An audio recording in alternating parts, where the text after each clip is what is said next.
All right, test, we good? Okay.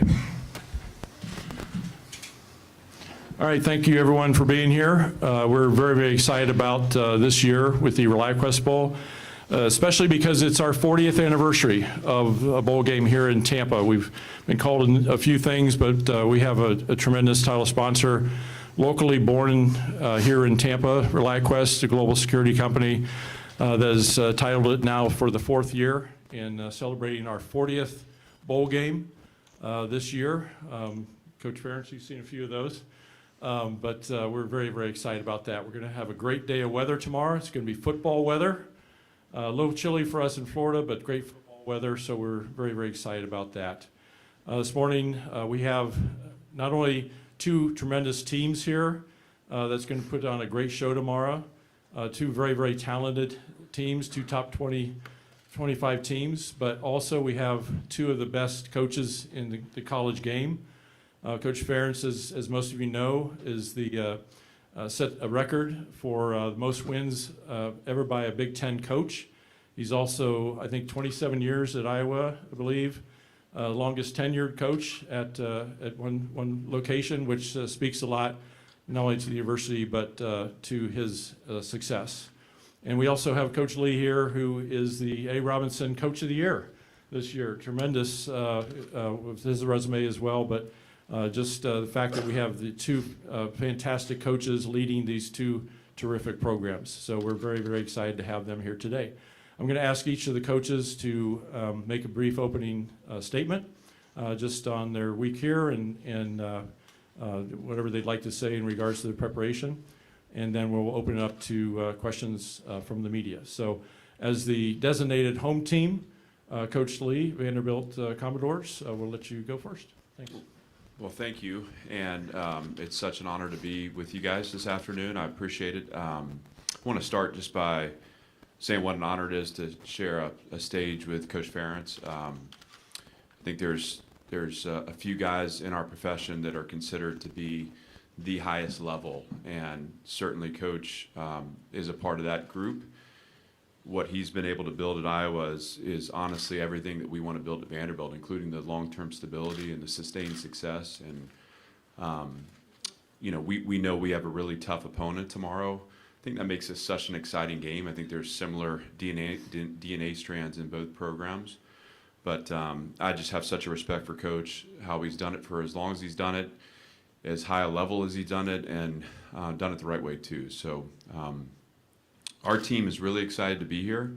This is a great next step for our program. And we are grateful to the ReliaQuest Bowl. We're grateful to Jim and the ReliaQuest Bowl staff. This has been an incredible experience for our team. We talk about relatedness being our edge, which means we create a sense of belonging, a sense of community as a team. And to have a week here, to be able to spend this time together has been so meaningful to us. This is Team 5, my 5th team at Vanderbilt, and this has been a really special one. This has been a record-setting team for us, an historic team. And tomorrow is our final climb. And so there will be some sadness in that, just like there are with all endings, but it'll be a great way to celebrate the accomplishments this team has had and the time we spent together. This week in Tampa has certainly been foundational to that celebration, and we're really excited for the opportunity to play one last time. We're healthy, we're excited, obviously, with the exception of Eli Stowers, which we talked about earlier in the week. We expect everyone to be there ready to go. We've had a good week of prep, and again, I think what makes this most exciting to us is the opponent we're playing against and how tough and challenging the game will be. But we know we need to be at our best tomorrow, and we expect to be at our best. And again, excited to share the field with Iowa and Coach Farron. So thanks again for having me, and just know how grateful that Vanderbilt is to be here. And again, thankful to the ReliaQuest Bowl for including us. And hopefully we play at a level that represents how grateful and appreciative we are to be here. Coach Farron? Appreciate it, Mike. Thank you. First of all, just, good afternoon. Really excited to be here, like Clark. And it is a great opportunity for both our teams, and I think we're well aware of that. Our first trip was after the 03 season, and a lot of things have changed. A lot of things have changed in college football, certainly. But one thing that hasn't changed is just the experience here. It's been first class all the way. Jim and staff do a great job. Glenn and the folks at ReliaQuest have just continued a great tradition. And on a personal, it was kind of exciting for me just in that not a player on our team had been here before. We weren't here since the 18 season. So it was kind of fun coming down here knowing that our players were going to have a great experience. And everyone I've talked to has just thoroughly enjoyed it. So appreciative of that, and just, kudos to everybody involved with that. Bowls, just say a word about that too, just talking about changes, more and more with each year. You talk about, the value, or you hear talk about the values of bowls and, how much does this game mean, all that kind of stuff. And I just, it just makes me shudder a little bit in that, I still think it is special. Maybe I'm outdated a little bit, but every opportunity a team has to compete is special. And when you get the chance to play in a bowl game where you're together for another month as a team, you get one more chance to compete together and stay in a really nice city, in a really nice place, and get treated really well. I don't see how it's a bad deal, but if you enjoy competition, which I think is what college football is all about, it's hard to minimize the importance of these games. So we're just absolutely thrilled to be here, and as much as the playoff system continues to change and all that, I'm pretty sure one thing at the end of the day, there's only going to be one champion, no matter how many teams we invite to the dance, all that stuff. So, if that's your sole goal, which we all start that way, obviously, but there's a lot more to what's going on in football than that. So, to that point, just, again, really excited to be here. The game itself, and Clark talked about that, and I think we probably see it both the same way. My sense is both teams are really excited to be here. Very few people opting out of the game in this game, which is also another trend. I go back a couple years ago, we had one of our best players, Sam Laporta, opting in, coming off a knee surgery, had a scope late in the season. He fought his ass off to get back in and play up in the Music City Bowl, and that, I think that's more of the type of player we tend to have, is guys that like to play and want to get out there and compete. So I think you're looking at two teams that are really going to work hard and have worked hard. They've earned their way here. And when you look at Vanderbilt, just what an outstanding job they've done. Clark's been there, just methodically built that thing from my vantage point, outsider looking in, built it internally, and then complemented the team with the portal, which is today's football. But when you watch them play, it's hard to find them not playing hard in any game that they've competed in this year. They just had a great season, you don't luck into a 10-win season. There's no way to do that. So it's a real compliment to Clark, his staff, and their players. Obviously, offensively, they're a very explosive football team, scored a lot of points. The quarterback is the featured player there, no question. They're quarterback driven, but it's a lot more than that. That's oversimplification. They've got a really good offensive line. They've got, receivers that are really good. Tight end, I know they lost one, but they've got another guy that's very dangerous, and a couple good running backs. So you look at their entire lineup, it's a team effort. It's a team effort by all those guys, and then the quarterback certainly a wild card. Defensively, they make it tough to run, and they don't give up a lot of points. It's 23 points, and to me, that's the only stat that really matters in football is, points scored and points allowed, and they've done a great job there. And then you watch special teams, and their players see the value in special teams and have bought in. That's very, very clear too. So, bottom line, it's we're going to have to be at our best to have a chance to be competitive in this game, and that's what we've been trying to work for. Bowl games are interesting, different than anything you do during the season because you have that period where you're playing, but you don't know who you're playing. Then you figure out where you're playing and who you're playing. But even then, you still have a lot of time. So you're practicing, just trying to stay in football shape a little bit. But also, at some point, you turn your attention to the opponent and game prep and those types of things. So it's a long month from that standpoint. And really what it boils down to is once you get to the game week is having the players being able to focus when they need to. And like any game you play any time of the season, first game or last game, it's just respecting the opportunity to compete and then respecting what it takes to be successful. And teams that understand that tend to do better. And certainly our opponent, they've done a great job of that. So it should be a great game tomorrow. We're looking forward to the challenge, and we'll go from there. And I'll turn it back to you, Mike. Right down here. Yeah. Yep. I'm sorry, Victoria.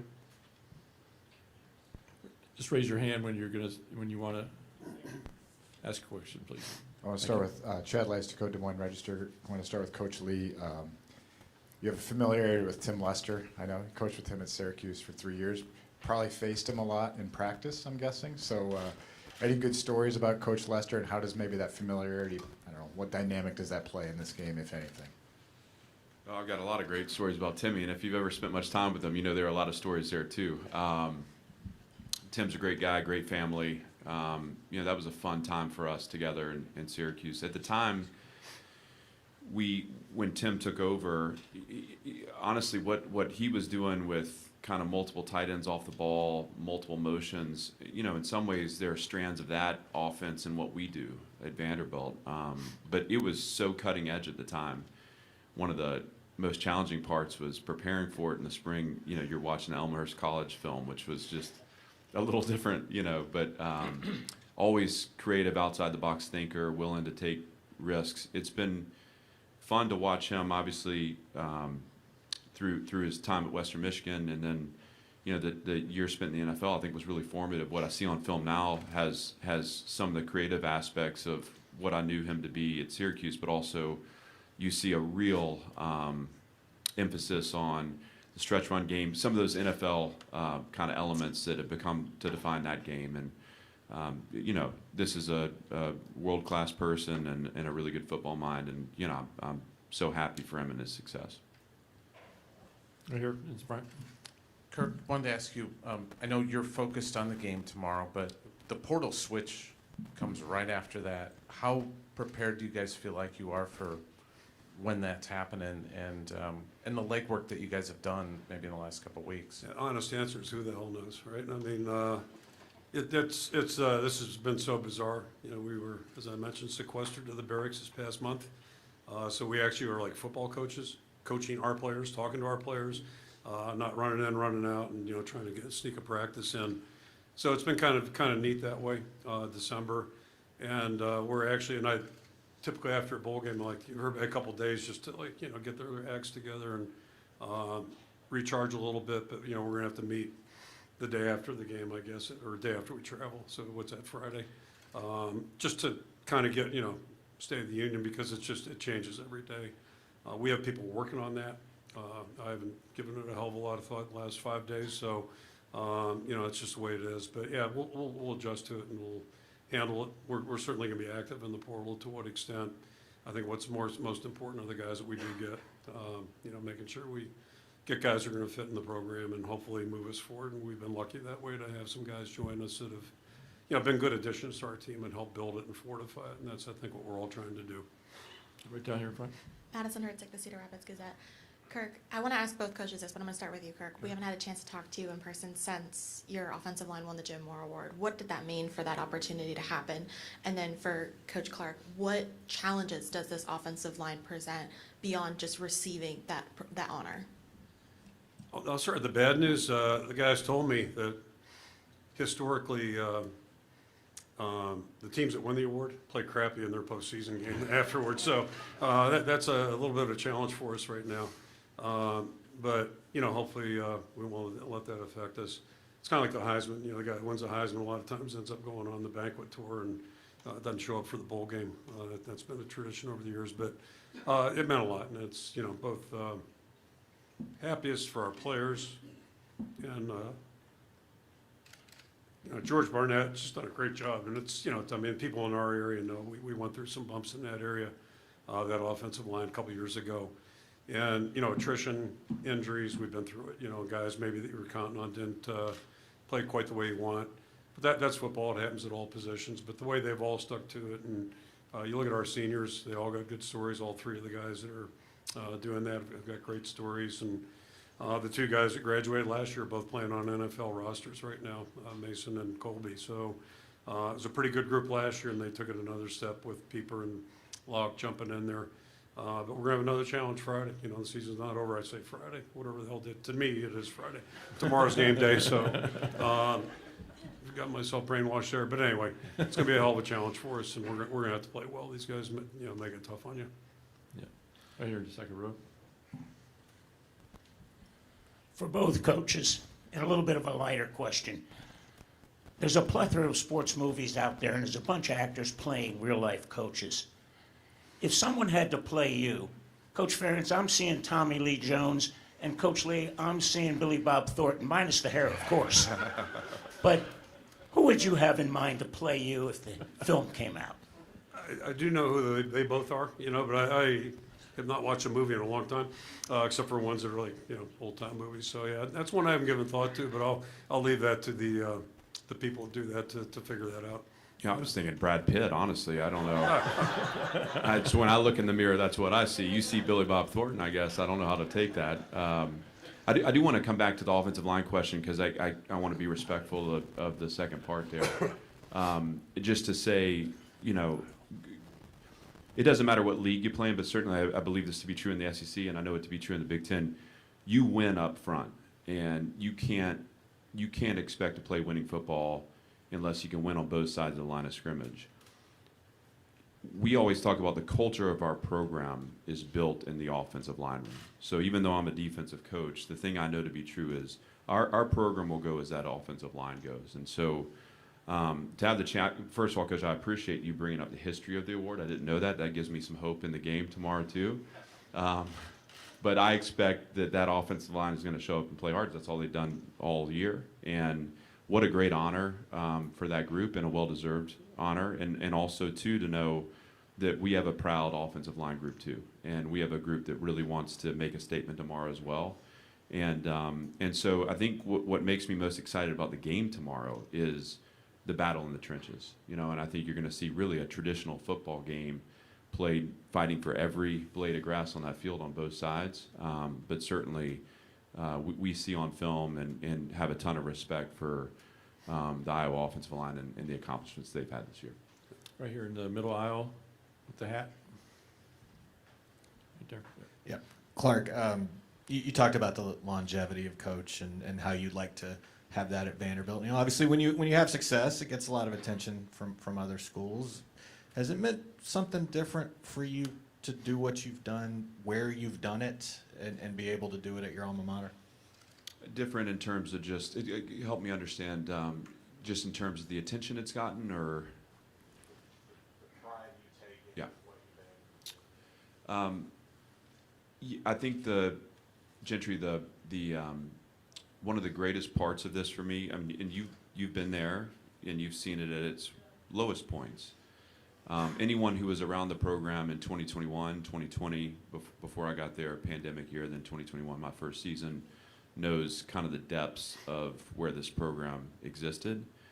And I think when, I don't know, this is my 5th year. I feel like I've aged 50 during this time. But I'm grateful for the fact that coming into this, I was naive enough to think I was good enough to do it, and so there's this thought process that, I could communicate my way into getting this group of players aligned and on board to play winning football. And what I realized quickly is that maybe I can do it, but I can't do it on my own. It's going to take a lot of people around me supporting the vision for success. Obviously, that starts with the chancellor, Candace Lee. We've talked a lot about her leadership, and then extends to every part, every ancillary part of our program that impacts winning. And to have experienced, to have lived through 2-10 seasons with a 5-7 season sandwiched in between, and to recognize the love and investment that we've put into that place.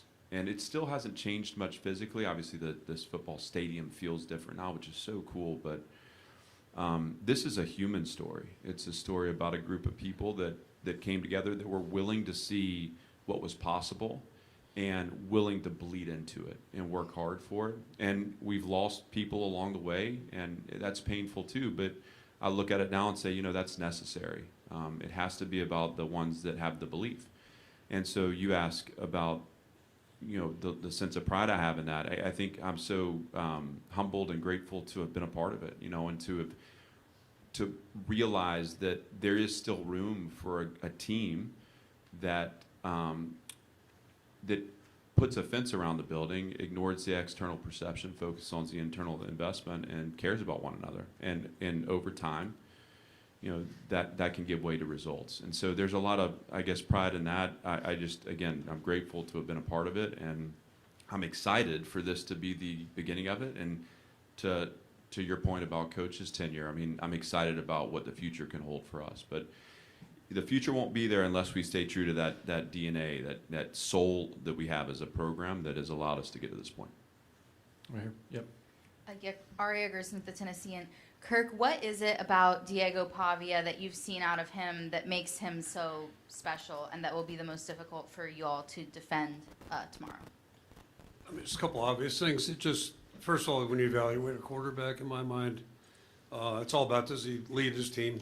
Does he move the team? And ultimately, put the ball in the end zone, or at least help you score points. So, my experience is quarterbacks come in all sizes, shapes.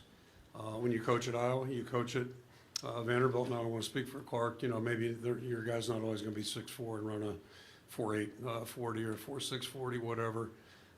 We don't get a lot of first-round draft picks at either school, I don't think. But winning quarterbacks are winning quarterbacks. We had a guy, Brad Banks, in 2002 as a first-year starter in college football, ended up being the AP Player of the Year, runner-up to the Heisman, the whole 9 yards, and didn't get drafted in the NFL. He wasn't a prototypical NFL guy.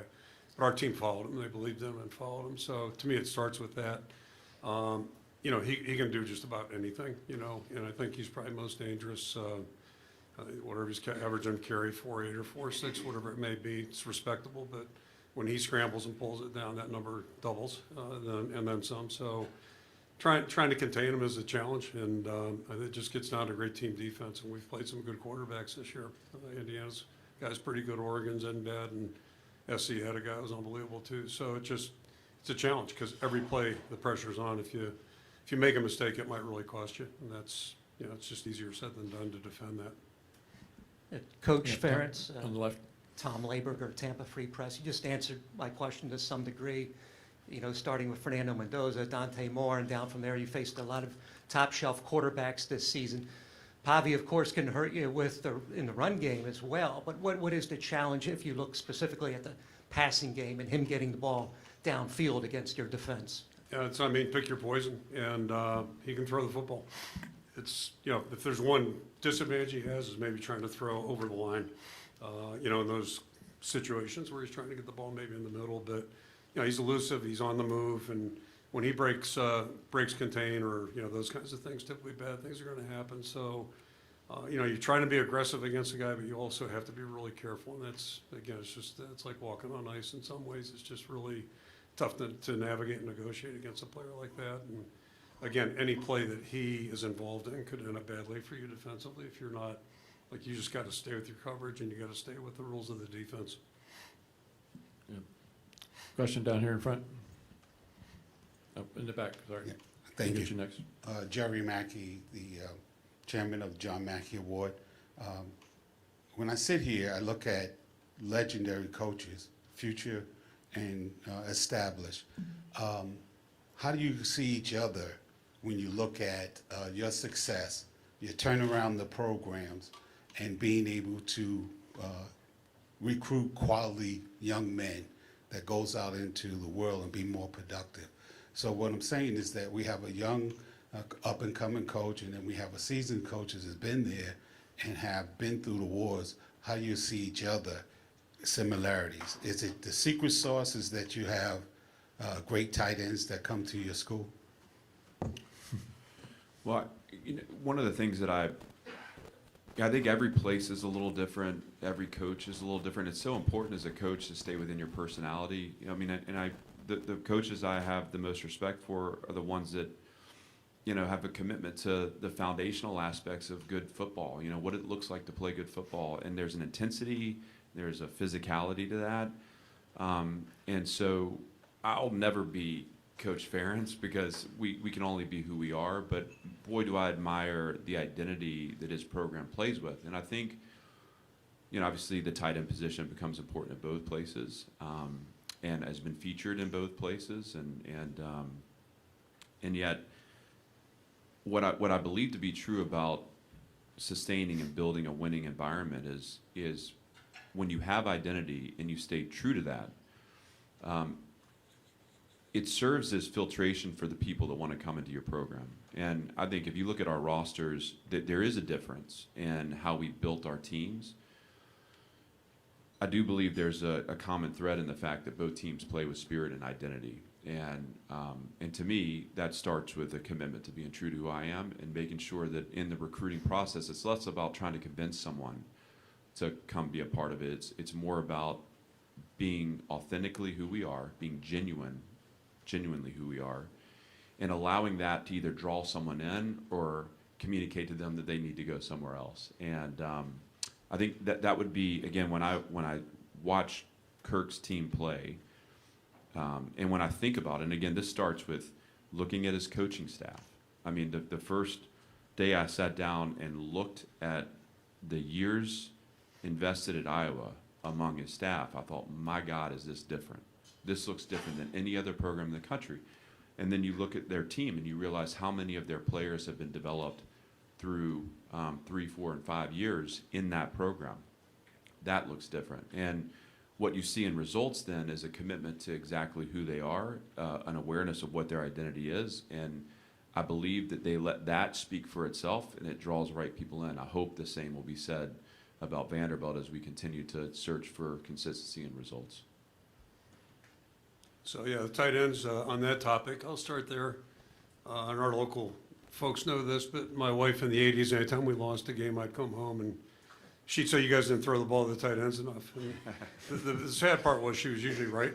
And she says she doesn't know football. She knows it pretty well. But it's just, for whatever reason, it's been part of our DNA since my time going back to 1981. And I think it's interesting if you study it too, just to follow up on what Clark's talking about in terms of recruiting. Think about a guy like Dallas Clark that was a walk-on at Iowa. George Kittle was going to Weber State, and we recruited him only because I coached his dad in 1981. I also knew his mom was a great basketball player. That's where the athletic genes come from. But he developed later after he got drafted, I think 5th round. And that's about what he was, but he's obviously grown since that time. Sam Laporta, we almost didn't take. That's how smart we were.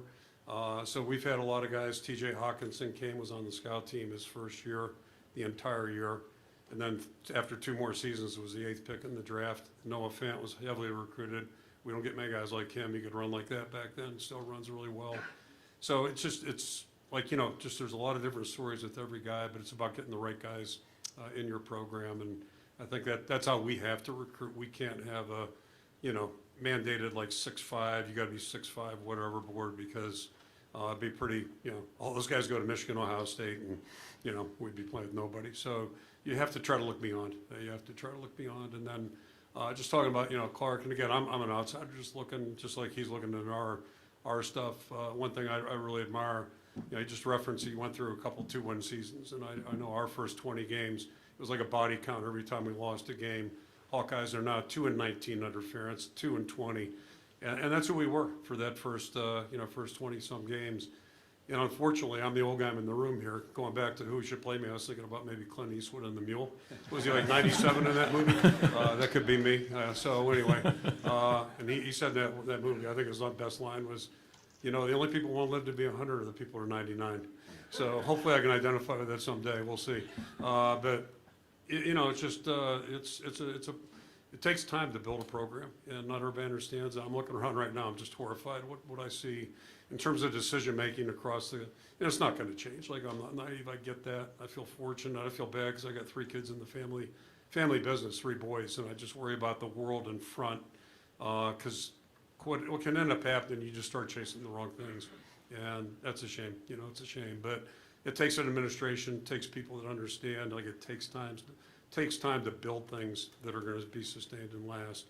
And the other part of that equation is not every day is going to be a good day, and not every season is going to be a great season. So can you weather that and correct problems instead of like just throwing everything out and trying to start over again? But that, you talk about old-fashioned thinking. That's where it is. But I'm stubborn. That's one of my better qualities, probably. Yeah, right down in front here. Hey, Kirk. We normally talk to you 4 days before a game. Obviously, we catch you here 24 hours before a game. And you've often said, whether you sleep well at night on Friday, depending on how you guys practice this week. So do you feel like the way you guys have prepared for this particular game, you're going to sleep well tonight? Put me on the hot seat there. So, that's what I was alluding to with the month. The bowl game month is weird. So you're happy some of the time, you're not happy some of the time. And then, coming off our first real work day, Tuesday practice today or this week, I just felt miserable, quite frankly. But then you get back and you watch the tape, and it's one of those old axioms: never is bad or never is good. It was actually a decent workout. And then we got better the next day. But today everything was pretty clean. But it's not all that doesn't matter if you don't show up with the right mindset, and we're going to need that tomorrow because of the game we're in. But I feel okay. I think we're fairly healthy. But you're always afraid to feel too good, just because the 8 million things that could go wrong, all too well. Questions? Anybody? Yeah, right here. Right here. There you go. For both coaches, and Coach Lee, you first. You want to be one of those 12 in the college football playoff, but if you can't be, is there a better place to be on New Year's Eve than Tampa at noon in the ReliaQuest Bowl? Well, no. I'm going to mess this up. I think this is the second time that Vanderbilt's played in a Florida bowl game. I'm almost certain that's true. To have a New Year's Eve game. Kirk mentioned this earlier in his opening remarks. And there's so much going on right now in the national conversation around bowl games and playoff, and I'm sure it's going to be an off season to remember that way, But I believe there are no mistakes. I think our team strived to be one of those 12. That was a goal of ours, obviously, and I think to start the year, we may have been the only ones that believed we could do it, and as the year went on, we brought some more people on board into that belief, which was that was a fun experience. We didn't do enough. We lost 2 games on the road that we needed to find a way to win, and so there's growth in that for us. But the celebration that was when we found out we were going to be in this game, and honestly too, I fought to be in this game.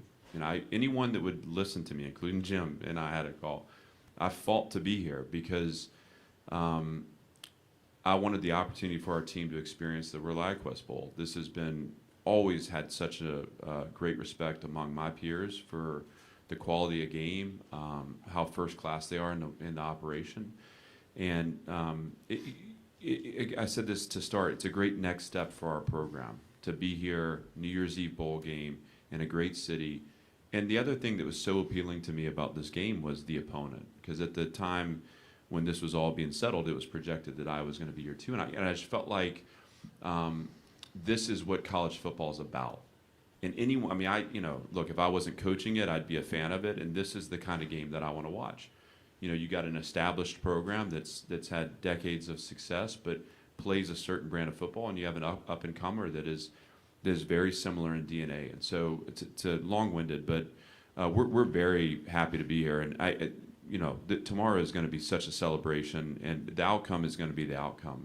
2 teams are going to fight really hard, but this has been an incredible experience for us, and it's something that we're going to be able to build on as we turn the page and focus on next season.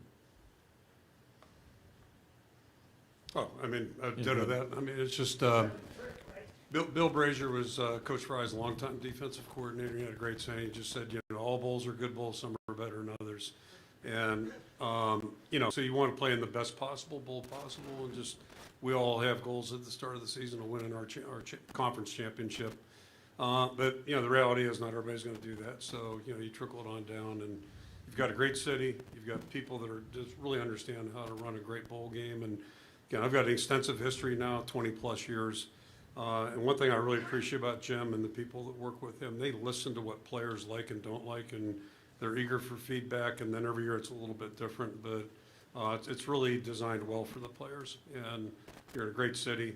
Just everything about it's A+. So we're really, really, and as Clark said, typically you got a good matchup of 2 really good teams, and I think that's the case. And I'm a little biased, but I think this is probably going to be one of the more interesting matchups there is.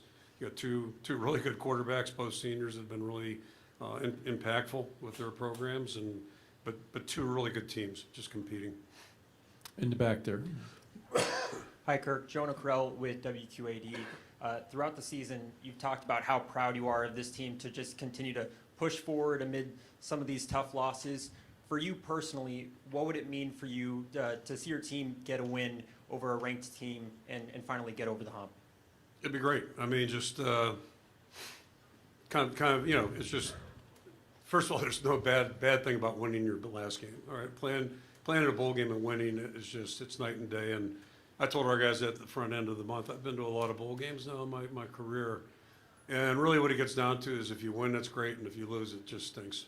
It's about as simple as that. My wife pointed that out about 35 years ago. That's just how football is. It's what it boils down to. But it'd be a really fitting end for our team, and I'm not saying we're the most deserving, because that's not accurate, but our guys are deserving. I know Clark feels the same way about his group, and that's because of the way they've approached the season. And I think both these teams have really just played really well all year long. And that's why it'll probably be a really hard-fought contest, and a lot of variables that go into it. But it'd be really meaningful to win, and just I'd be happy for our seniors. We both have strong senior classes that way too. So you want them to leave on a really positive note. Also in the back there and down below. Colin Crothers, DITV. For Coach Lee, obviously not to dive into the specific X's and O's, but what is it about Iowa's play on the field that makes them so unique from the opponents you've seen throughout the season? Well, it's 3 phases, so you got 3 phases interlocked, and all 3 complement one another. So the style of offense, the style of defense, style of special teams. So it's clear that there's a plan to win, and each 3 of the phases are doing their part in that plan to win. The patience they play with, the field position game they play. It's almost like the slow constricting that you see like on a boa constrictor, just squeezing the field position battle out and then finding ways to shorten the field. And when they get the ball in the red zone offensively, they're among the best in the country. And so it's very intentional to design that way.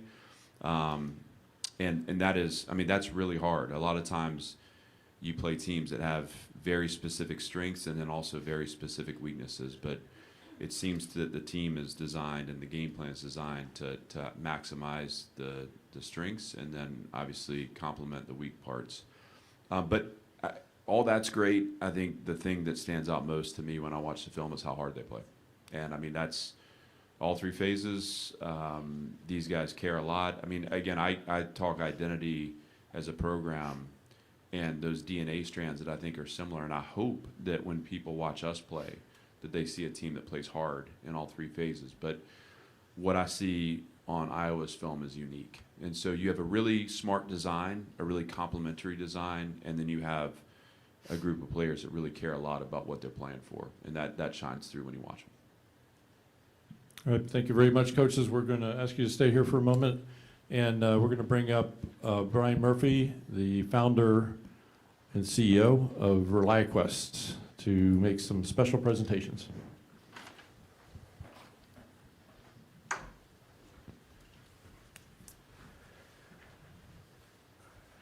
Thank you, coaches. Really appreciate the athletes being here, team, staff, everybody traveling in Tampa, and we're going to offer up some good weather tomorrow and have a good game. So we appreciate that. Also appreciate all the ReliaQuest Bowl staff and team members. You hear it over and over. What a great week that you put on, great month that you put on from the contract signing through to finish. And as a founder and CEO, really proud to be partnered with this organization. You know, Jim gets a lot of credit for the ReliaQuest Bowl, which is deserving. But really, John is the one that needs to get more credit, his son. You know, I came in here 4 years ago, a rookie. I can talk about cybersecurity in front of a microphone all day long. And John really gave me the tips and tricks to how to be the CEO and the chair of the bowl. So I appreciate John and the role that he plays. It's a family. As we say at ReliaQuest, it's a team sport. It's a family sport there. You know, ReliaQuest, a lot of talk of change in football. I couldn't imagine what the programs are going through and just the timelines move around. And, you know, in cybersecurity and technology, we're going through that change as well. We do all the time, but artificial intelligence is driving a level of change we've never seen before. And when your software runs in every product that you depend on day in and day out, an airline you fly on, and banking app that you use, and your product is the first, second, third, and fourth line of defense against attackers that are leveraging AI, you care a lot about AI. And I'm proud about the investment and innovation that our teams have made to allow us to be one of the leading AI cybersecurity companies in the world. And you know, that's just, for us, it's about doing the simple things savagely well in technology. We're excited.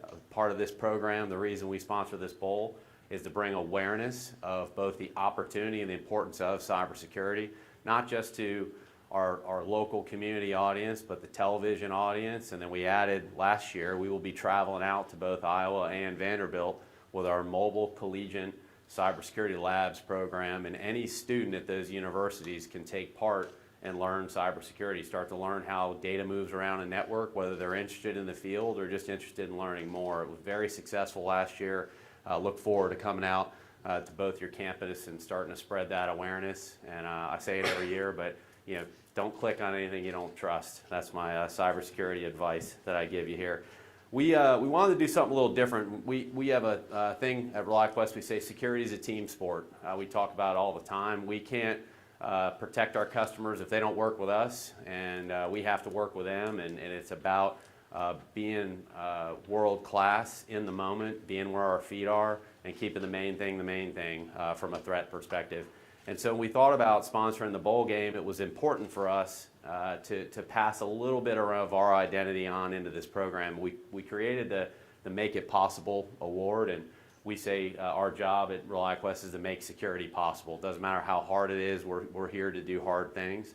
And so we wanted to give the teams an opportunity to look at, as the players vote for their own player, and just as a team decide who their Make It Possible player of the year was. And for us, that's about attitude, energy, and effort. You know, who brings that day in and day out? Doesn't matter whether you're going to be a top NFL draft pick or this might be your last game. It's just who brings that in the team. And we all know in our respective areas who those team members are. And we wanted to bring a little bit of our culture here at ReliaQuest into the ReliaQuest Bowl. And so I want to welcome up the winners. First, join me in congratulating our Make It Possible Award recipient from Iowa, tight end. We're hearing a lot about tight ends today. Tight end, Hayden Large. According to his teammates, Hayden was selected due to his many contributions to Iowa football, the University of Iowa, and the Iowa City community. A selfless individual who is always accountable to his team and to his teammates. Hayden has demonstrated the tough, smart, physical, and together characteristics that every Hawk strives to emulate on a daily basis. Congratulations, Hayden. I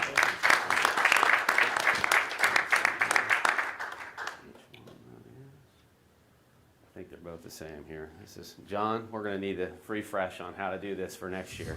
Yeah, appreciate it. Thanks. We'll get some pictures here.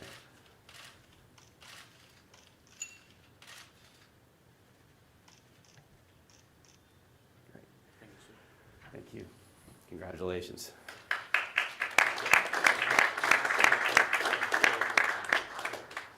Next, join me in congratulating our Make It Possible Award recipient from Vanderbilt, cornerback Mustafa Dinet.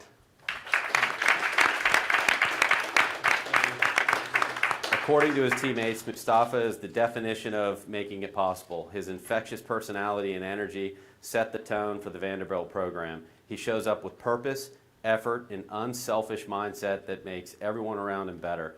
The fact that his hometown celebrates Mustafa Day speaks volumes about the impact he has on people, and it's the same impact he has in the locker room. He does the things that don't always get noticed outside the building, but they're essential to our success. Congratulations, Mustafa. Congratulations.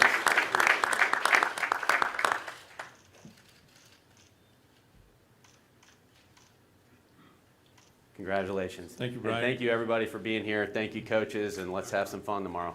We'll get a picture of the coaches and the kids up here real quick, and then you're all set to go. Thank you very much.